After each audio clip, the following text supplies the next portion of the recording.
राजा की कहानी शुरू होती है एक छोटे से गांव में, जहां एक गरीब लेकिन दिलेर लड़का रहता था। नाम था राजा। राजा के माता पिता खेतों में काम करते थे और वह भी उनके साथ हाथ बटाता था।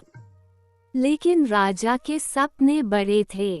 वह चाहता था कि उसका नाम सारी दुनिया में रोशन हो। राजा को कहानियां सुनना और सुनाना बहुत पसंद था। गांव के बुजुर्ग जब वीरों की गाथाएं सुनाते तो वह मंत्रमुग्धा होकर सुनता और सोचता कि एक दिन वह भी ऐसा ही कुछ करेगा। लेकिन हालात उसके पक्ष में नहीं थे। घर की आर्थिक स्थिति कमजोर थी, पढ़ाई भी पूरी नहीं हो पाई और कोई खास सहारा भी नहीं था। एक दिन गांव में एक व्यापारी आया जो दूर शहर से आया था।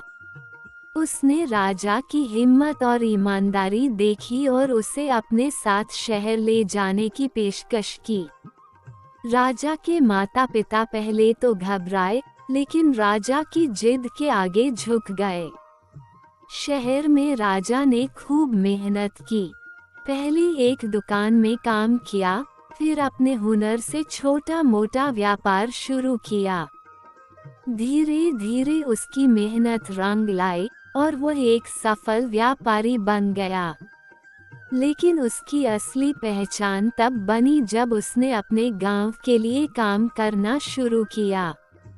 राजा ने गांव में स्कूल खुलवाए, नए रोजगार के अवसर लाए और किसानों की मदद की। लोग उसे अब प्यार से गांव का राजा राजा कहने लगा। उसकी कहानी एक मिसाल बन गई कि मेहनत, ईमानदारी और हौसले से अपनी तकदीर बदल सकता है। राजा की कहानी हमें सिखाती है कि सपने देखने से ज़्यादा जरूरी है कि उन सपने को सच करने की हिम्मत रखना। कठिनाइयाँ आएगी, लेकिन अगर इरादा मजबूत हो तो हर मुश्किल रास्ता भी आसान लगने लगता है।